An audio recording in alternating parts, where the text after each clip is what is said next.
실패는 두려움을 낳습니다. 그래서 세상에 자기 개발서나 이런 책들도 무슨 주장을 하면 작은 것도 자꾸 이루고 성취하고 성공하는 그런 것들을 쌓아가다 보면 어느 날 큰 것을 이루게 된다는 거예요. 내 실패도 하찮은 것도 자꾸 실패를 하게 되다 보면은 나중에는 움츠려들고 나중에는 큰 실패를 거두는 인생이 된다. 뭐 다 동의하지는 않습니다만은 꼭 성경적이지 않으니까. 그러나 그것이 또 부정할 수는 없는 말이라 이렇게 볼 수 있어요. 여리고성은 아이성과는 비교할 수도 없는 철옹성이었습니다. 그러니까 이스라엘의 힘으로는 여리고성을 이긴다는 것은 거의 계란으로 바위치기와 같았습니다. 그런데 어찌된 일인지 여리고성은 점령하는 데 성공을 했고 그에 비하여 아이성은 비교할 수 없는 작은 성이었는데 왜 실패하게 됐는가? 이게 이제 이 차이가 어디에 있느냐 그런 말이에요. 우리가 예수를 믿으면 저는 또 다른 눈을 하나 갖게 됐다 그렇게 생각해요. 예수님을 믿으면 우리에게는 새로운 아버지, 진짜 아버지 하나님이 계신 것이고 우리가 돌아가야 할 진짜 본향이 원래도 있었어요. 원래도 우리에게는 아버지가 계셨고 조물주이신 창조자 하나님이 계셨는데 못 깨닫고 산 거예요. 무지 가운데. 그러다가 눈이 열려서 알게 된 거예요. 그걸 모르니까 우상숭배하고 쓸데없는 신을 만들어 놓고 죄를 짓다가 뭐가 뭔지도 모른 채 멸망길로 가지요. 이 세상이 전부인 줄 알고 아둥바둥 살다가 결국은 준비하지 못한 채 지옥의 불심판을 받게 되지요. 근데 우리는 예수님 안에서 우리가 잘나서가 아닙니다. 우리가 대단해서 깨달은 것이 아니라 말씀을 읽다가 어느 날 발견하게 되고 알게 된 것이 있었다는 거죠. 우리가 죄인이었고 죄인이며 죄의 삭은 지옥의 심판이 기다리고 있다. 그것을 면하는 길은 우리에게 유일하게 구주로 허락해 주신 하나님의 아들, 우리의 주인이요 살아계신 그리스도이신 예수를 믿는 길밖에 없다. 그분을 믿으면 우리가 영생함을 누린다. 우리의 공로나 노력이나 우리의 과거와 상관없이 그 예수님만 진심으로 믿으면 우리가 그 믿음으로 말미암아 구원을 선물로 받게 되어 천국에 들어가게 된다. 이걸 알게 된 거예요. 이제 가장 큰 것을 알게 되었고 그 이외에 부수적인 거, 이 땅에 왜 이런 일이 일어나는지 예전에는 그런가 보다 원인도 알지 못한 채 좋다 나쁘다 힘들다 그 정도만 판단을 했는데 이제는 그 이유까지 알게 되는 이제 그런 눈을 갖게 되었다는 거예요. 그래서 세상 사람들은 실패하고도 왜 실패하는지를 모르고 망하고도 왜 망한지를 모르는 거지요. 왜냐? 빙산의 일과 겉으로 드러나는 거. 그래서 세상의 사람들은 결국은 안다는 것은 겉에 드러난 것밖에 없어요. 그래서 어떤 사람이 실패했다 그러면 뭐 때를 잘못 만나서 실패했다, 자본이 부족해서 실패했다, 혹은 무슨 전략이 부족해서 무기가 부족해서 준비가 잘 되지 않아서 그 사람이 섣부른 판단을 해서 실패했다, 막 이런 이야기를 합니다. 물론 그럴 수 있습니다. 그것을 부정하지는 않습니다. 그러면 그렇게 따지면 여리고성은 무너뜨릴 수 없는 성이었습니다.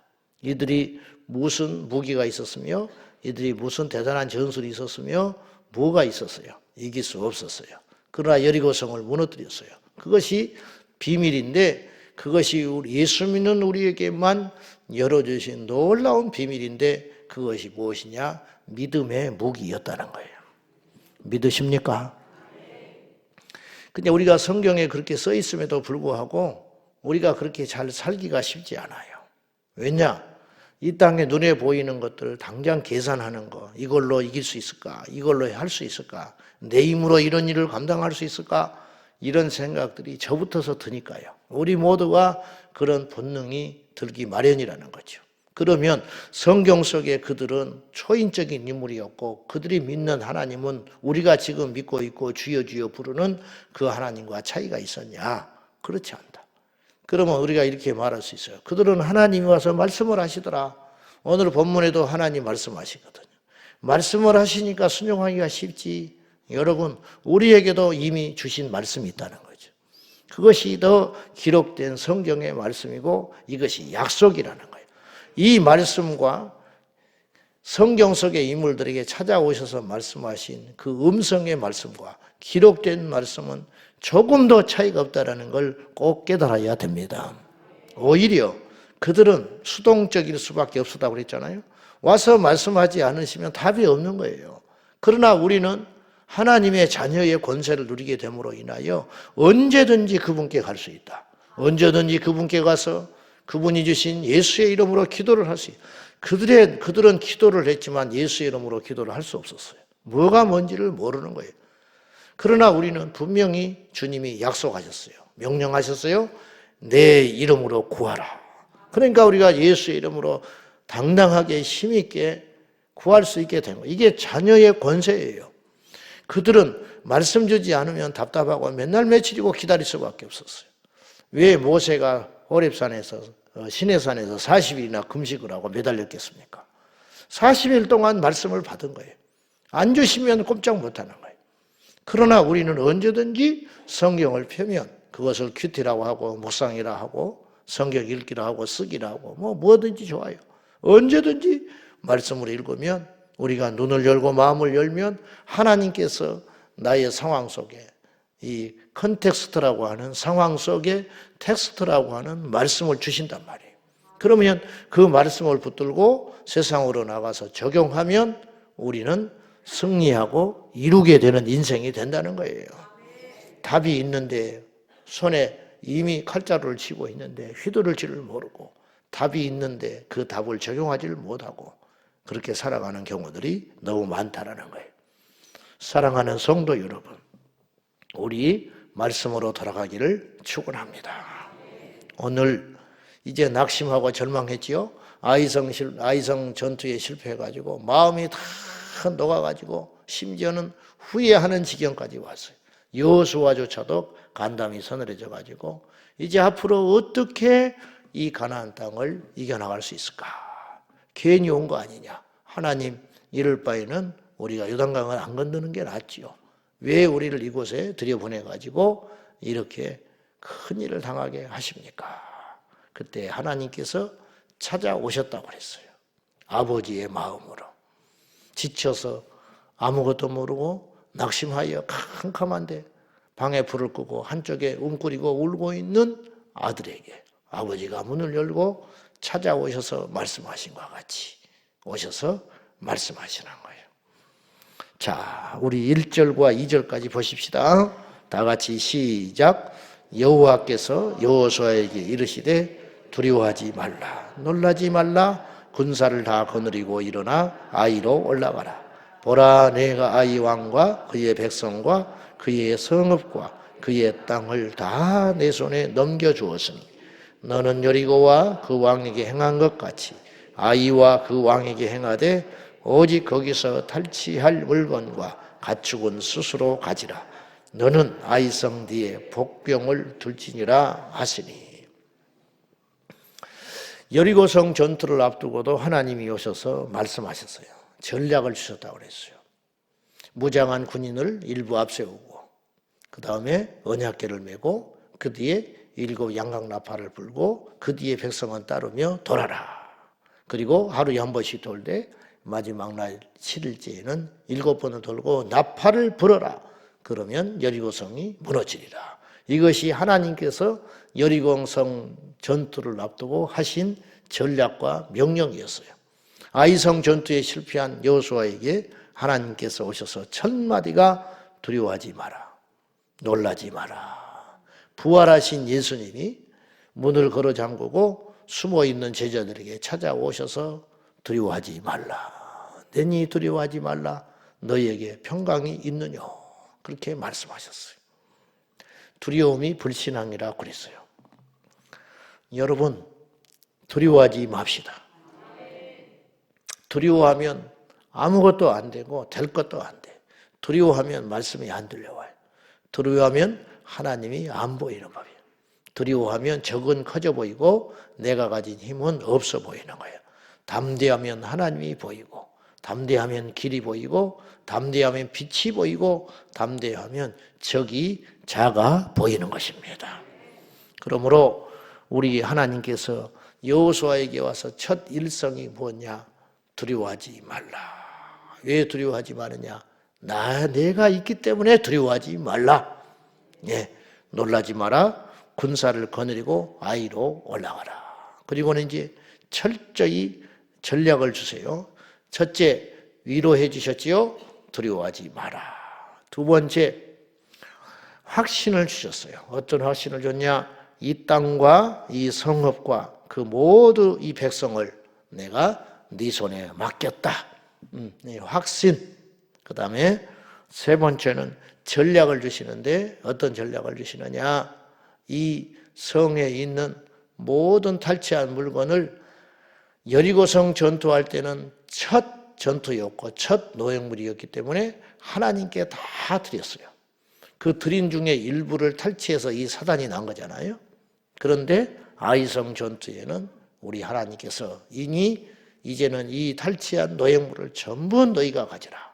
이렇게 말씀하셨고 전략을 여리고성은 돌게 했지만은 아이성 전투는 철저히 인간이 할 수 있는 전략을 주세요. 그건 뭐냐? 복병을 두어라. 이것도 하나님의 전략이에요. 자, 보세요. 우리는 여리고성을 믿음으로 도는 것만이 하나님의 전략이라고 생각할 수 있어요. 그렇지 않아요. 그것이 문제가 아니에요.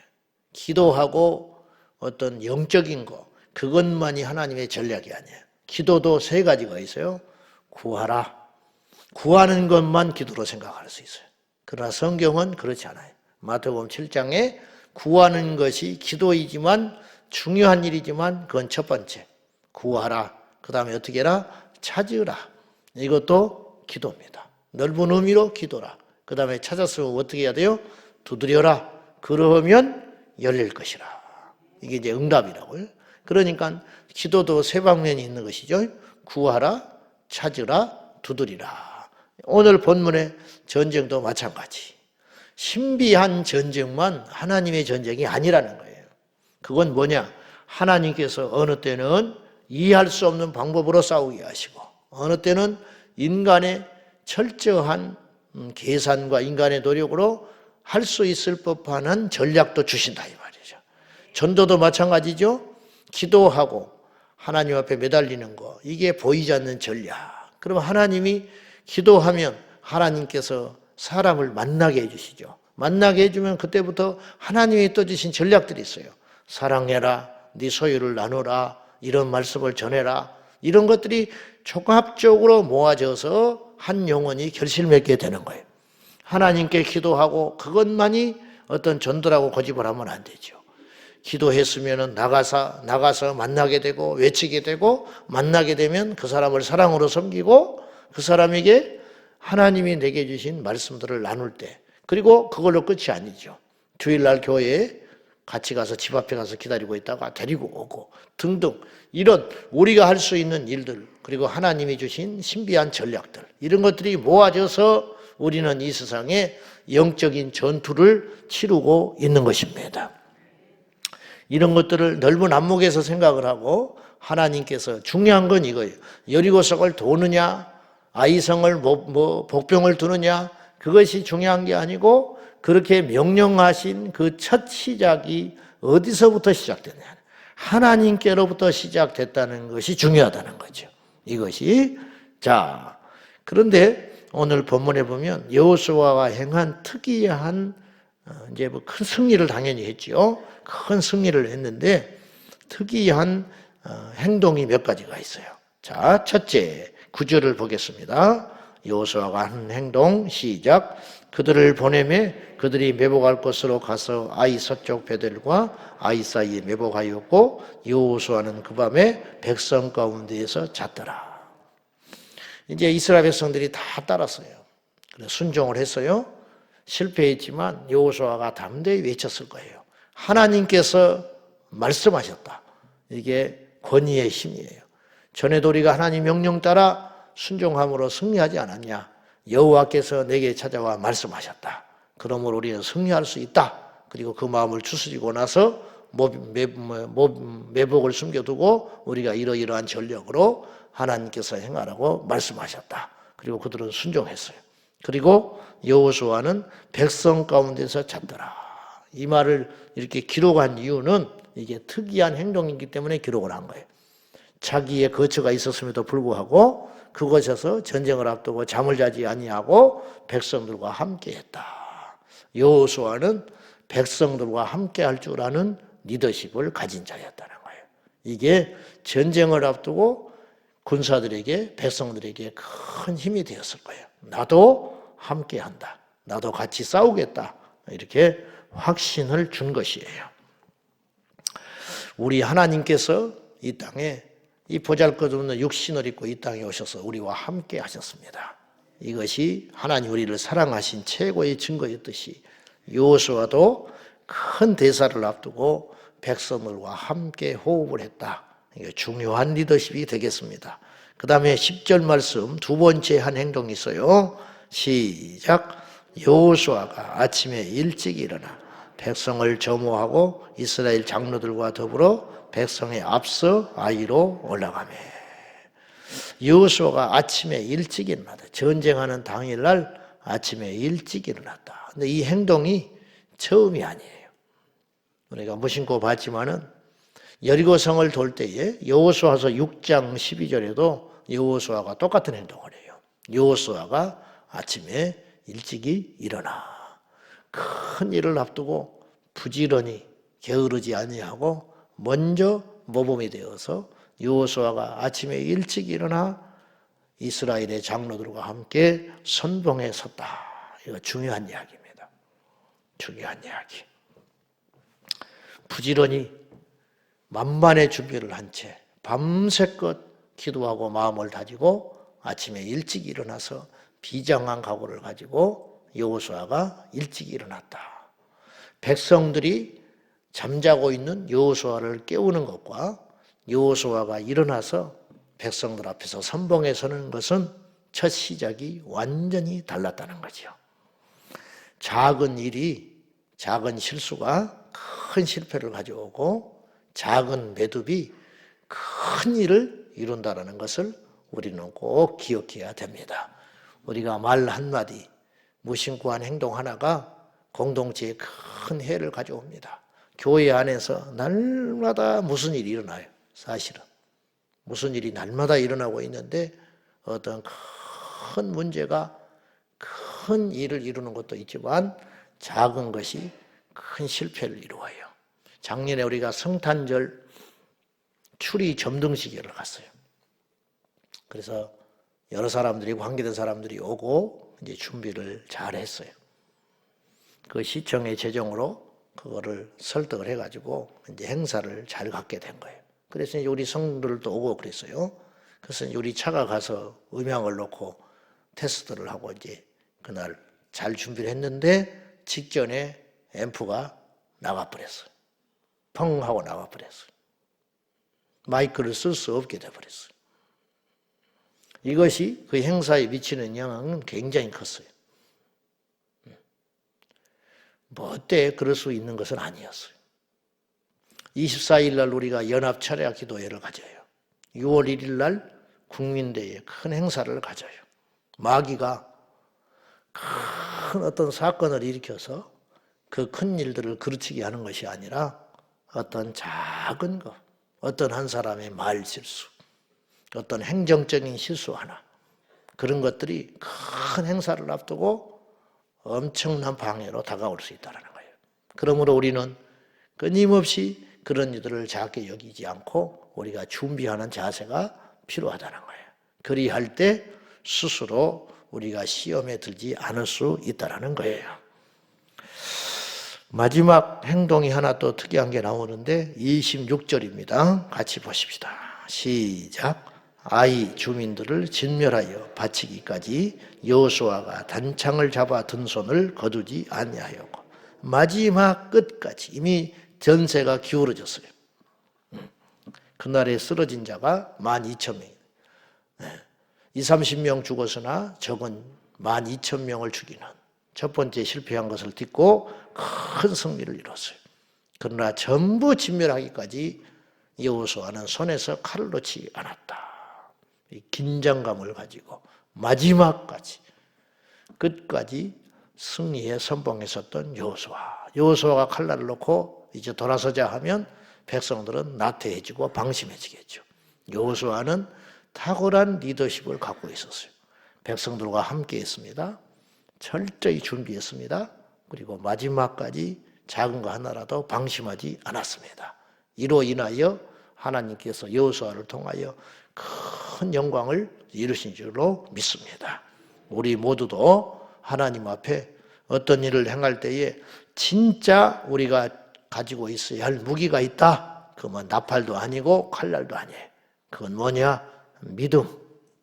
하나님의 약속에 대한 온전한 믿음. 우리가 앞으로 이 원리를 잘 깨닫고 큰 일을 하든 작은 일을 하든 전쟁을 하든 싸움을 하든 장사를 하든 우리 모두가 무엇을 하든지 간에 철저히 하나님 앞에 약속을 받고 그 약속에 대한 철저한 믿음의 순종으로 승리하는 우리 인생이 꼭 되기를 주님의 이름으로 축원합니다. 기도하십시다. 이 시간에 기도하실 적에 하나님, 전쟁터와 같은 이 세상을 우리가 살아갑니다. 어느 때는 여리고를 만나고 어느 때는 아이성을 만나고 어느 때는 홍해를 만나고 어느 때는 요단강을 만날 때가 있습니다. 그러나 이 모든 상황과 또한 환경과 적이 다른다 할지라도 오직 핵심은 하나에 있으니 하나님의 명령에 대한 온전한 순종. 우리가 만들어낸 신이 아니라 분명히 스스로 계신 하나님께로부터 약속을 붙잡고 그 약속을 붙잡고 승리하는 믿음으로 반응하는 우리가 되게 해달라고 다 같이 이 시간에 기도하겠습니다. 살아계신 아버지 하나님, 오늘도 우리에게 약속을 주십시오. 우리가 직장을 다니며 우리가 사업을 하며 목회를 하고 또 자녀를 키우며 어떤 크고 작은 대소사의 일 속에서 수많은 복잡한 세상 속에서 어떤 일을 결정을 해야 되고 누군가를 만나야 하고 어떤 일을 하게 됩니다. 그럴 때마다 우리 안에 하나님의 약속이 있는지, 하나님의 명령이 무엇인지, 하나님의 하시고자 하는 뜻이 무엇인지 분명한 약속과 사인을 붙잡고 그것에 대한 철저한 반응으로서 믿음으로 순종함으로 인하여 열매를 맺는 인생이 되게 하여 주옵소서. 간절히 기도하옵나니 작은 것도 우리가 불순종하고 경거망동하여 실패하는 인생이 되지 않기를 원합니다. 패배하는 인생이 되고 싶지 않습니다. 승리하는 인생이 되기를 원합니다. 하나님의 명령에 전적으로 순종함으로 하나님의 뜻을 이루고 성취해드리는 주님의 자녀가 되고 싶습니다. 주여, 이 원리를 깨닫고 우리가 하나님 앞에 엎드려 순종함으로 나아가게 하여 주옵소서. 주여, 믿습니다. 하나님 아버지, 무지한 우리는 여리고성이냐 아이성이냐 홍해냐 요단강이냐를 따지지만은 그 어떠한 적과 문제 속에서도 원리는 동일하니 하나님이 우리와 함께 하시고 하나님의 약속을 우리가 분명히 붙잡고 순종한다면 어떤 적, 어떤 환경, 어떤 일이라 할지라도 오늘도 살아계신 하나님의 능력으로 능히 승리할 줄로 믿습니다. 주여, 보이지 않는다고 존재하는 분이 아니니 하나님의 약속 언약의 말씀을 붙잡고 철저히 순종함으로 인생의 승리자 되게 하여 주옵소서. 아이성 전투에 실패했던 것처럼 우리 안에 죄가 없게 하여 주시고 철저히 죄를 먼저 제거한 후에 하나님의 약속의 말씀을 붙잡고 담대히 나아가게 하여 주옵소서. 예수님의 이름으로 간절히 기도하옵나이다. 아멘. 주여, 주여. 주여. 살아 역사하시는 아버지 하나님, 우리 인생에서 죄가 철저히 사라지게 하시고 철저히 회개함으로 인하여 하나님은 중심을 보시니 우리의 중심에 하나님의 의가 있게 하시고 하나님의 약속이 있게 하여 주소서. 죄가 사라지게 하시고 날마다 우리도 모른 채 우리 안에 가만히 들어온 죄를 철저히 회개함으로 인하여 정결한 마음과 정결한 영혼이 되어서 정결한 인생이 되어서 어떤 적을 만나도 정결하여 할례를 행하며 하나님 말씀에 철저히 순종하여 우리 욕심을 내려놓고 하나님의 뜻대로 나아갈 수 있도록 도와주소서. 탐욕은 우상 숭배와 같으니 탐욕을 내려놓고 철저히 말씀에 순복함으로 나아가게 하여 주옵소서.